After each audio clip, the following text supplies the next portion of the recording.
There's a lot happening with New Jersey's child welfare system. We want to help you make sense of it and share our story.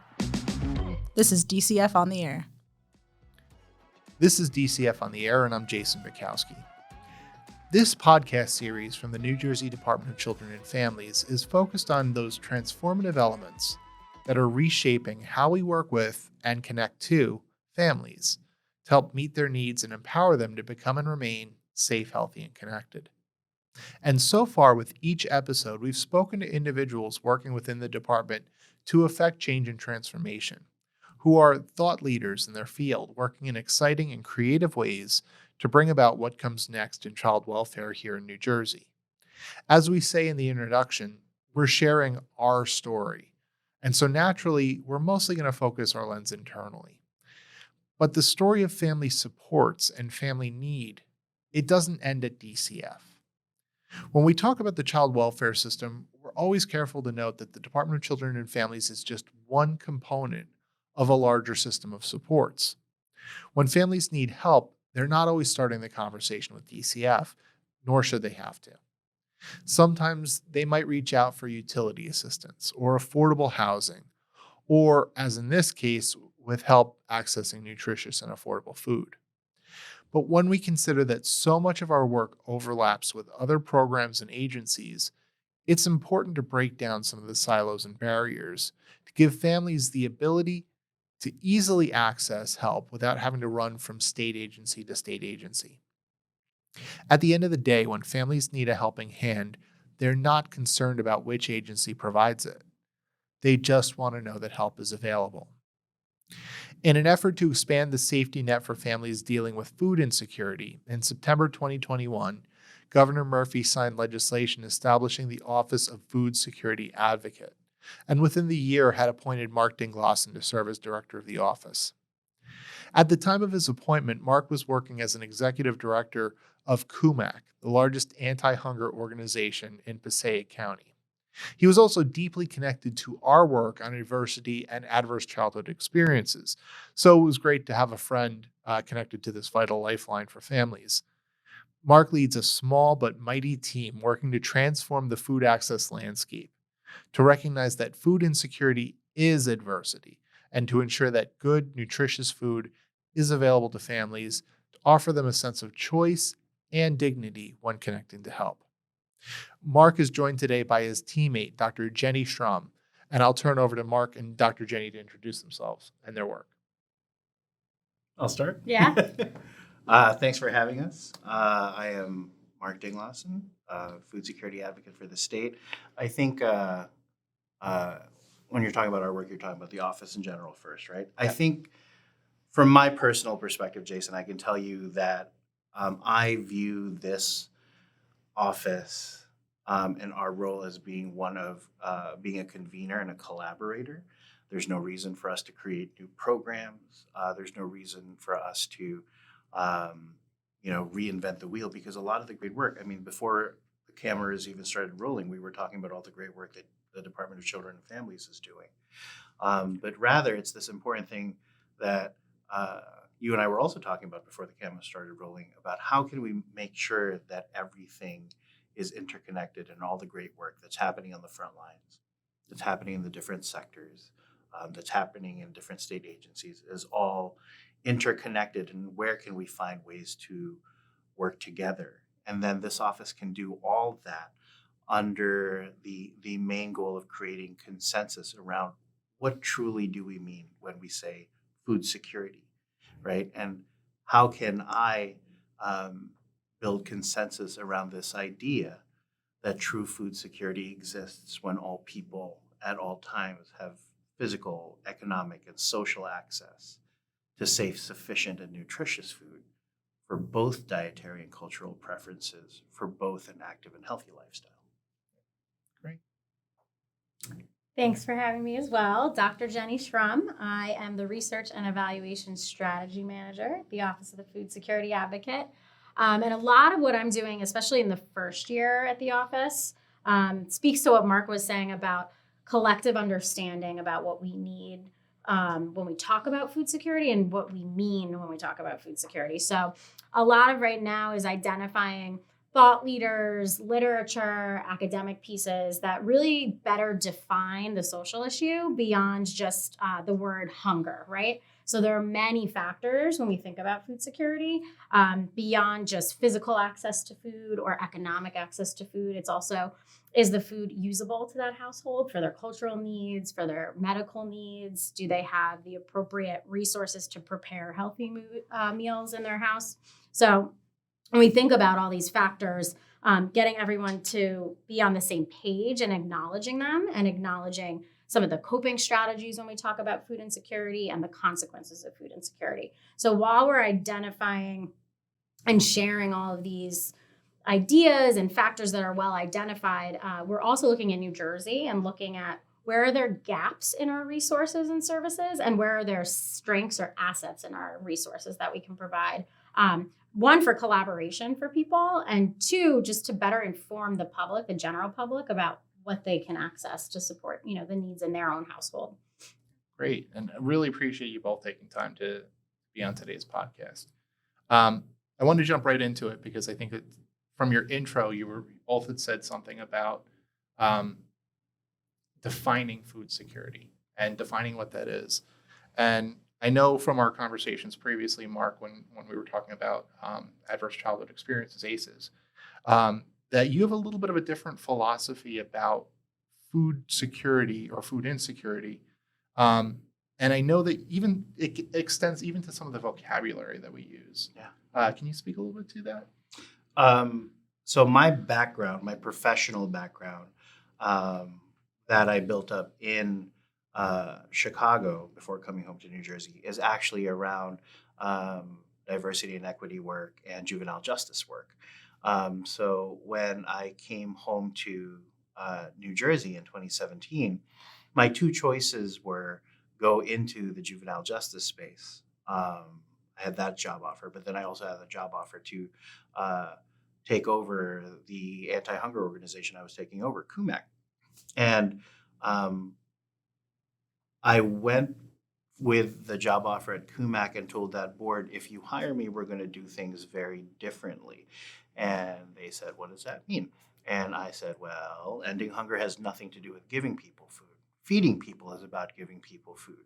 But ending hunger is about wrapping supportive services around families so that they have the power to be the ones to define for themselves what they need and go after the services that they need. So it was a very different viewpoint for the board for that organization at that time. And then I further just painted the picture of everything that I was seeing in juvenile justice in Chicago about what families actually needed and how they needed not just services, but they needed just that extra nudge to build up their power and their dignity again. And so for me, going into the food security space, it was about how could I take everything that we were learning and doing in juvenile justice in Chicago and overlay that onto an organization that has the ability to move 3 million pounds of food. And rather than focusing on moving food, how do we focus on moving the needle, right, for families? So that was the perspective that I took. That was the challenge that I posed to the board. And that started the transformation of that organization, and that started my work here in New Jersey to introduce this different viewpoint on food security work. And I mean, asking families what they need and kind of engaging them in that conversation, that's an area where I think state government needs to move more into, because I think it is ultimately about trusting the family to know what they need and to be able to make the choices that they need to make in order to thrive. So I think that that's really powerful, and I think it definitely resonates with our audience and with our department. When we talk about food insecurity, Dr. Jenny, I wonder if you can give us a sense of how big is the problem around food insecurity here in New Jersey? What's the data telling us about what this looks like? Absolutely. So I brought for you the USDA, hot off the press, has some new food insecurity numbers that just were published last week. And so these numbers are for 2022. And the numbers for the national prevalence of food insecurity have significantly and statistically and significantly increased in the past year. So a lot of that and some of the factors attributed to that are, right, we all are seeing a lot of inflation, the cost of living, right? Plus, we saw the end of a lot of pandemic emergency relief that bolstered some of the resources in terms of accessing food. Yeah. So with those factors considered, we're seeing an increase in food insecurity. Nationally, we're almost at 13% of U.S. households, and specifically households with children, it's about 17%. And that's usually what the numbers show. It's usually households with children have higher rates of food insecurity. So in New Jersey right now, about last year, we were a little under 8%, and this year we're almost at 9%. So we're seeing an increase here in the state. And while we don't have the numbers available yet for households with children, it's likely also higher and increased over time. And I think it draws attention to, the breadth of factors that are contributing to the issue, and is a call to action for really thinking about the social issue from many factors on how to address it, right? So especially when we think about children, what are all the different benefit points or access points that children are accessing food? A major entity in that is schools, and thinking about, there's a lot of conversation about healthy meals in schools, and there's several programs that are attached to it. So I think it's brought some renewed interest into exploring what that benefit looks like and how it can be approached in a very, as you're saying, self-determined way, right? Are the foods that we're offering, are they appropriate and usable to what I think is a strength in New Jersey, are a very diverse population too, right? Sure. That has a spectrum of needs associated with diet. Yeah. I remember at one point, I think it was during the pandemic, and again, this was because we had the resources to do it, because we were getting a lot of resources from the federal government. But my own children's school district made lunch available to all students. Yeah. And my immediate reaction, and I think I said beforehand, we're the bleeding hearts of state government. So my immediate reaction was, I don't need this. We don't need this. They don't need this. We can provide for them. I don't want to take resources away from someone who needs it. And then I had to kind of take a step back and say, what this does is it normalizes access to food in a way that we hadn't done before. And it makes kids, especially in a school environment where I think there is sort of a polarization, you received the subsidized lunch, you didn't receive the subsidized lunch. I think it does sort of create an atmosphere where there's like a sense of stigma around it. And I for myself, I had to come to a place of realizing what was actually happening here, and it was making this a normal thing. Why can't we support all students rather than just othering the students that need help? So Actually, if it's all right, Jason, it's so funny that you bring that up, but it speaks towards like the bigness. Is bigness a word? You're the PhD. Hugeness. The hugeness of the problem, bigness. I like it. Literally, I'm fresh off of 2 days of having that exact conversation. Like when we talk about food security, it's one of the challenges, but also one of the challenges that the team and I welcome in terms of talking about this work. How do you normalize the fact that, all kids deserve to eat healthily? I was in a very, what we would consider a very affluent county yesterday, but there are these pockets of areas where people live and they are food insecure. And, the team and I were several months ago, we were in another affluent municipality, and the organization we were meeting with said people don't realize there's actually 3 pockets in this town where the families that live here need a lot of help. And often the reaction, especially in our affluent counties, is that's not for us in this county. Right, it's for them over there, but we have to normalize. This problem is getting bigger. This problem of food insecurity is getting bigger, and one of the ways that we can get ahead of it really move that needle is by normalizing this idea of what does it actually take for people to be food secure. And I think one of the ways that we can normalize the conversation is to put an emphasis on choice, 100%. to allow the families to choose what they want to eat, what they want to serve their children. You mentioned, cultural awareness and cultural competency, but it's even beyond just that. I wonder if you can speak to what choice means in your organization. Sure. I'll speak towards like my work previously before this one, and then maybe you can talk about it through like what we're doing now. So the idea of choice, it's such a simple thing, right? Like, oh yeah, duh, makes sense. Let people choose. But when you actually implement it, the idea of implementing choice at a frontline organization that's providing food to people, especially right now, I think it's very important for your audience to know most frontline organizations, if not all of our frontline organizations in New Jersey, are actually probably serving more people now than they were at the height of the pandemic, right? Like the one I was running, I thought serving 3,800 people a month was bad because we were not set up for that. And that was the height of the pandemic. That organization served 5,000 people, a couple months ago, and that number hasn't gone down. So as our frontline organizations are bombarded with this increasing challenge that they're not set up for, the idea of how do you give choice and set up a program and a system and deliver services in a way that gives choice is already challenging, right?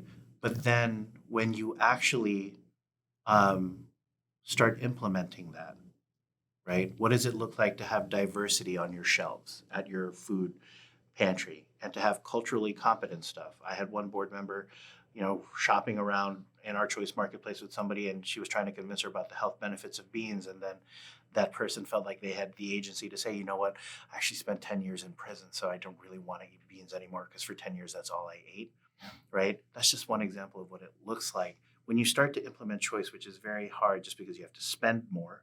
You have to do inventory management different.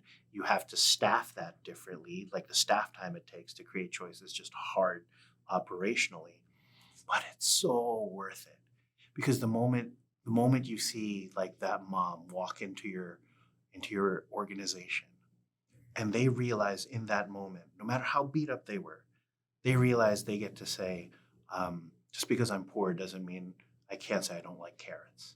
Right? The moment you can actually see a person realize that they get to choose and they get to vocalize what they choose, you can't put that genie back in a bottle. And no matter how hard it is for you organizationally, building that power and that agency for people means so much. And I think I know you asked like, what does choice look like for us organizationally, but personally, that's what it looks like to me. And I think that translates it into how I want to run this office. Mm-hmm.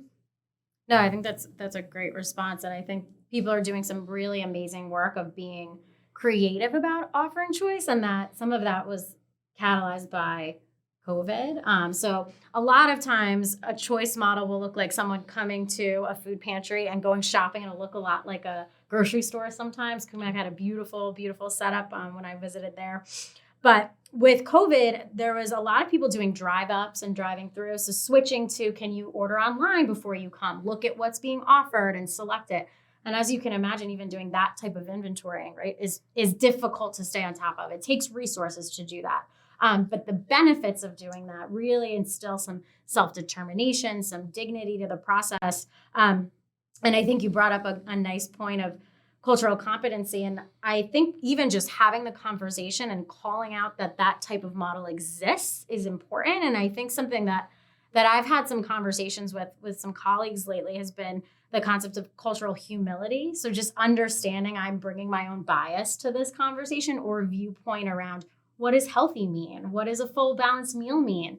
There are definitely dietetic standards you can look to, but that's also not necessarily always the best for a family, right? And letting a family really determine what is best for them, because it's beyond even just the dietetics of it, right? Do I have a reliable source of refrigeration? Do I have a stove to be preparing a meal with many components to it? Or do I work a full-time schedule and I need to think maybe a little simpler in the number of items I'm going to be able to prepare tonight? So the number of decisions that a person has to make to have 3 meals a day, 7 days a week is a lot of things to be thinking through.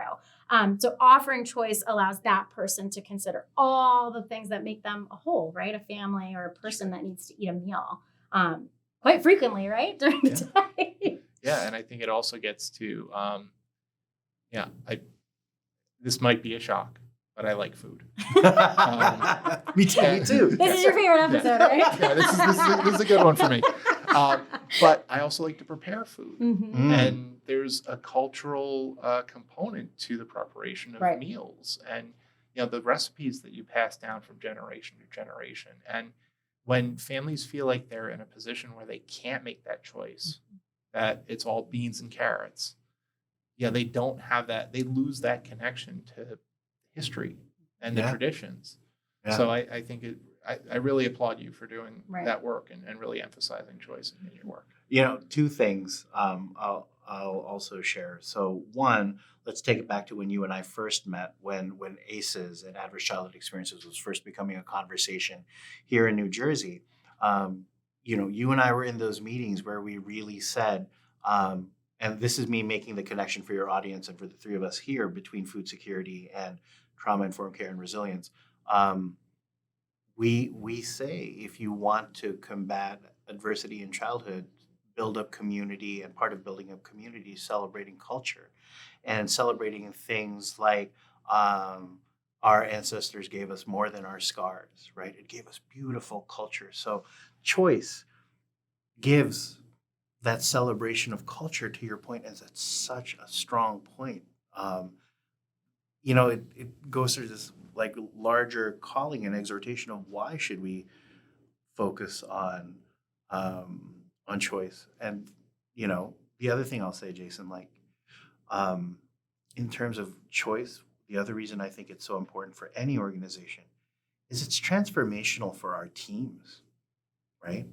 If all of a sudden we put a stake in the ground and we center our organizational culture and our organization, the way we develop our culture and our teams around this idea of we're going to allow people to voice their opinions, to tell us what they need, and we're going to listen, and we're going to respond to their needs, and we're going to give choices. That's transformational. Absolutely. So when we talk about choice, I think another component to that is the availability of fresh food. Mm-hmm. And I think that's one of those enduring myths about what food access looks like, that it can only be canned goods and dried goods. And, you get the church food drive and you dig out the can of cranberries that you didn't want anyway. And that's what you donate. Yeah. But how important is it to offer fresh options, and how do you accommodate that? Because I think that does add some sort of logistical hurdles as well, right? Yeah. Yes, sir. Sure. So I'll start, and Mark can definitely speak to the resources it takes, I think, more so to offer that. It's hugely important, one, just for diversity in your diet and having, nutritious, healthy, rich foods. And I think it's all about balance too, right? So I think canned items do have a place, and an important place, especially for people who maybe have to think about preparation and time, right? So I think it really is a balance. And when we think about frozen foods, right? Canned foods, fresh foods, a diversity in offerings, I think is really important.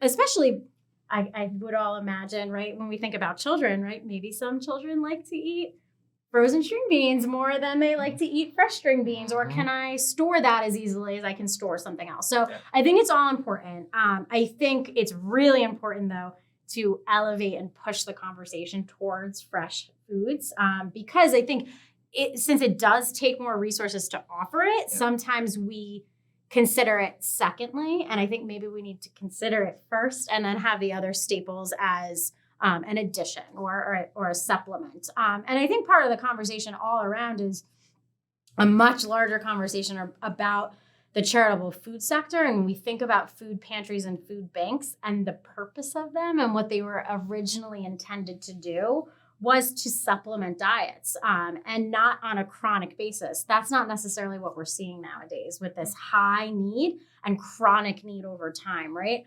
So if we are having families that are coming to a pantry to access food on a regular basis, and for the majority of their household food items, then we definitely need to be talking about offering healthy, fresh items to make sure that their diet is adequate for their wants and their needs, right? And that's not originally necessarily how that system was built and intended, where someone might be in an emergency situation and they can go get, a bag of food item offerings that are very shelf stable, right? And that's something to bolster their food budget in a way.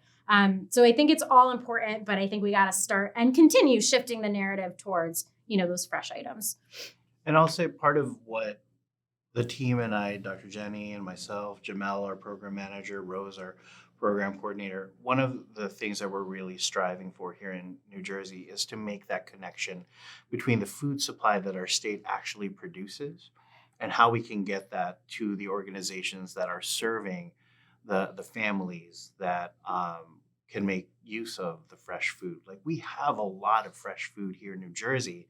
Part of what we're trying to do is through our office is find the collaborators and convene the collaborators so we can create this infrastructure and these collaborative efforts to get our food supply to where it can do the most good.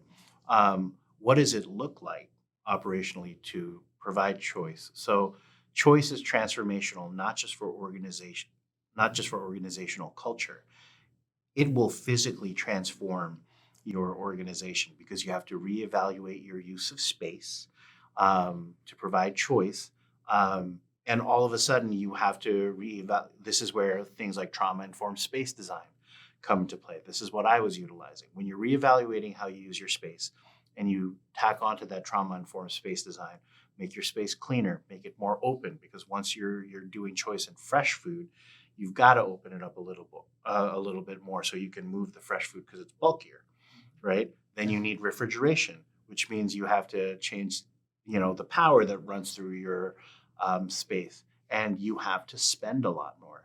I was buying from 4 local farmers and one of the only Native American farms in our area, and we were paying more for it. So it's an organizational decision that you commit to, that you're going to go through this transformation of choice. So it tacks on more to your operational spend, your space use, your partnership building, and then it also takes a lot to make sure that you're sourcing properly and inventorying it properly. But the trade-off, the payoff, is just that power, that agency that you're able to help create, and the way that you as an agency and organization is able to engage with the people you're helping. Sure. Yeah, I was thinking to myself when you were talking about that, it builds equity, it builds empowerment. It's, it becomes a very simple, well, we need to provide more fresh food, to we need to transform how we do it. Yeah. And I think that's really powerful. Yeah. You had talked a little bit about collaboration, and last month I know that your office participated in the conference that we had hosted with the New Jersey Task Force on Child Abuse and Neglect around race, poverty, and neglect, and what that means in child welfare. At that conference, Dr. Jenny, I believe you were the one having the conversations with some of our child welfare professionals. What was surprising from some of those conversations, and what kind of connections were you able to make? Sure. Well, it was a great conference. It was a great turnout. So I was glad I was able to attend. I don't know if anything was surprising, but more so validating to hear. So I'm a social worker. So number one, it was great to connect with some fellow social workers there. Shout out to the social workers. But I think there was this acknowledgement and an opportunity to talk about how food can very much be a common denominator for people. And thinking about food pantries in a new way, as opposed to just thinking of them as a last stop or a catch-all to someone who's experiencing hunger or food insecurity, but as a community resource and an opportunity for, as professionals and with, respectful boundaries, coming to meet people where they're at, because we all know, right? I would imagine as those working in the welfare spaces, families who are needing to access basic needs services are having to access a lot of different points and processes to get all of their needs met. So if we can think about pantries as a trusted source, a community resource, it's really a nice avenue to think about, even just convening community together, right? Not just the people working in the social issue, but those experiencing it. And I think there was a lot of interest in thinking about that model in a different way, and not just as something to point people to, but as something to collaborate with. And I'm excited to think about over the next year what that could look like. Almost these hubs, right, of resources, these hubs of community, which deserve a lot of respect and resources to back that up. It's a tall order to ask also for those, working in that space. Yeah, but it's so important and so transformative. We talked a little bit about this when we were talking about the fresh food conversation. But I think there are a lot of myths around food insecurity. And I'm wondering if we can speak to what some of the misconceptions might be, and what are some of those myths that we really have to break down so that we can move forward in maybe a new way that people hadn't really envisioned before. Because I don't think the system was designed to operate the way it is. But that doesn't eliminate the need. Jason's saving the lightest question. Well, I warmed you up a little bit. Right. I see what you did there. I see what you did there. But the myths around food, I mean, you want to tackle that one first? I have so many thoughts on that. Sure. Give me 1 second. You don't have to go first. No. Well, I'm interested. What are you going to say? Go ahead. You go. So I think the myths, one of the main myths when I talk about, actually, it's interesting. I actually talk about this myth when I'm both lecturing or giving trainings on trauma and resilience, as well as food security, is the whole myth of the us and them, right? And we touched on this. This is not a problem in my area, in my city. It's a them problem, right? But I think we have to dispel that and say that if we're talking about transformational work to offer choice, to create food security, to build resilience, there is no us or them. There's only us, right? And there's a huge difference between seeing poor people and people living in poverty, right? You see poor people, you try and it's them, and you're going to try and change people. But you see people living in poverty, and all of a sudden you challenge yourself to change the system that we're all a part of, right? So I think the myth or us and them is one of the main myths. Yeah, I would agree. I think there's this concept, and we were on a call actually yesterday, and I was having a conversation about there's this American culture around pull yourself up by the bootstraps. It's a moral failing in a way to be in poverty, or especially with food, not be able to put food on the table, and that's just not true, right? And there are many people who need to access food benefit programs are working, they're working multiple jobs, right? It's especially in New Jersey, it's a high cost of living state, right? There's a lot that needs to be covered with your household expenses. And I would also say that one conversation we've been having a lot about, and this brings in the agriculture pieces, when we even just hear the word food insecurity, that does not mean the classic concept of just hunger and a food bank, right? It's so much more than that. And food security is about all of us in this state. And what's the food system we live in? What are the opportunities to have a sustainable food system? How are we all going to approach things like climate change or any kinds of shocks or vulnerabilities to, what we rely on is a very globalized, industrialized food system.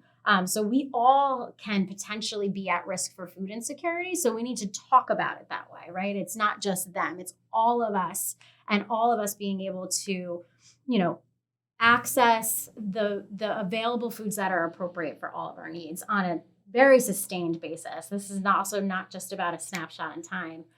When we see abundance in the summer, right? It's thinking about during the whole year and during over time, do we all have what we need? Yeah. And Jenny, to the idea of like this is the first time I'm actually addressing you. Jason just keeps taking up all the time and attention. Yeah, I'll leave. To the idea of us, this is about all of us, right? Jason, to your question about what are the other myths that we have, I think the idea of just like, oh my gosh, I don't even know how to put it. Oh my God, I'm losing it. It's one of those days. I know. I was just gonna put it. Cross sector, cross department, cross agency, all people. I just lost it. If it comes back to me, I'll Wow, it could have remember been it. the Just mic in drop terms- of the. I know it could have. We just solved. We missed the it. food Yeah, insecurity that's what I issue, get for and then- cracking a joke, right? In the middle of it, Yeah. like in terms of the myths that are that we have. Well, this is what I would say. I would say a lot of the conversation that we've been having is, when we talk about this social issue, and there's great need and there's great opportunity in it. And I think what we've been saying is the more we can have a holistic, well-rounded concept of food insecurity, we're really just calling a bigger invitation to think in different sectors and to think differently about who needs to be in this conversation to address the need for those currently experiencing it, those at risk for experiencing it, and just, as a society, right, having this conversation about a very real basic need. It's the same as similar to housing, right? A lot of these things that we all have to be able to access. I remembered it. I knew that would do it. The myth of scarcity, Jason. When we're faced with such big need, especially now, like the number of people that need our help keeps rising, there's this myth that there's not enough resources and, oh no, we've got to do more, right? But what if we just flipped it? This is the all of us thing that you were saying, and what made me think of it. If we just realized, and what if we flipped the script and said, we're all here. We're all trying to do this together. And maybe, just maybe, that could be enough to actually move the needle. Then we have a strengths-based perspective, and we can bust this myth of scarcity. We don't have enough to help people. And we can say, what are the assets that our families bring to the table, that our young people bring to the table, that our state agencies bring to the table? And if we just put it all together, how can we form Voltron and actually really attack this problem together? That's how I know you're 80s pop culture. You just referenced Voltron in a government podcast. In a government. Okay. I was like, yeah. So I've accomplished everything I've set out to do with this podcast. I got Voltron in here. But I think going back to this idea of myth, and even initially when we started having the conversation about bringing in Office of Food Security Advocate onto this podcast, we said, oh, it would be great to have you in November because Thanksgiving and food drives and all of that. And I think I realized right away, like, that there's not more. I mean, there's a need. There's always a need. Yeah. But it's not just in November. Mm-hmm. So what can we do to let people know, like, it's great that you're donating food when you're thinking about your own family dinners for Thanksgiving, but how can you support this need throughout the rest of the year? Want me to go? Yeah, sure. So not that I would suggest this conversation happens around the Thanksgiving table necessarily, but Really? Everyone would be like, no. I think just having the conversation and trying to think about stigma, think about bias, think about the system that we're living in, and not necessarily, the way you can contribute to solving it, but just the role the system plays in creating environments and barriers and challenges to what people are facing when it comes to their basic needs. And I think just practicing that acknowledgement and trying to step outside yourself, I think is a huge piece of the puzzle. I think one of the things as a researcher that's just a little more difficult to identify or dig into is that stigma and bias piece. And I think a lot of that can come, just from our culture and society of trying to self-reflect, trying to understand kind of the mountain that a lot of people are facing. Not to be a broken record, but as I said in the beginning, there's so many factors that contribute to it. And I think it can be really easy sometimes to place the issue at an individual person or household's doorstep, when really we have to think about as a whole. What are our cultural responsibilities, our society's responsibilities to addressing the issue, and not just reflecting on that in a moment in time. As I had just referred to before, food security, it happens all year round, so Absolutely. It's something to at least have in the back of your mind all year round. And I think if we're going to ask ourselves, how can we help and how can we move the conversation going? I think, for your audience, just emphasizing that November, December, these are hard months and things are growing. So I want to, if I could, I'd just like to encourage anybody that's listening to ask your frontline organizations doing this work, how can I best help you? What do you need? Is it money? Is it food? Is it fresh food? Ask and listen and respond to what they tell you. Bonus, that's what we should be doing for the families that we're trying to help. But then to your original question of how do we move this forward? What can we do throughout the year? You continue to ask with great purpose and intention, right? Because at some points it's hard to ask this question. Life gets in the way, it gets busy. But if you have intention, if you have purpose, that you want to keep asking this question, you want to keep challenging yourself, your organization around this idea of choice and power and agency and transformation. Ask with great intention and with great purpose consistently throughout the year. So lastly, and I think this is a question we're going to be asking ourselves ongoing. I don't expect you to have the total complete answer at the end of this, but okay, challenge. Ready? We like Doc? a challenge. She's a PhD. So. okay. So, And then he has something, and we're like, we don't have the answer. Yeah. But how do we, the Department of Children and Families, the Office of Food Security Advocate, how do we work together? And I think we've already identified many ways that we can work together, but how can we continue that to develop that relationship to ensure that there's really a seamless safety net for families when they need help? Well, so I think that's a great question. I think there's a ton of opportunity. I think one thing that I'm excited about is to continue to learn about resources and programs that you all have access to and through, likewise us, because I think, one thing that's difficult for families, especially with many diverse needs, is it's not a one-stop shop. They have to go to several access points. So I think the more we're all aware of what exists, the better we can communicate that to people who are seeking it out, and streamline, and remove as many of those, time, transportation barriers that exist across the board. So better communication, I think, as a whole would be really awesome to see. And I would say, and I truly, truly mean this because now we have your cell phone, Jason, so we're just going to keep texting you, right? And I'm going to mention this to your commissioner. Yeah. Shout out to Commissioner Byer. Delete. Block. No. The New Jersey Department of Children and Families is one of the leading just organizations of the state that's having the conversation on being trauma-informed and building resilience.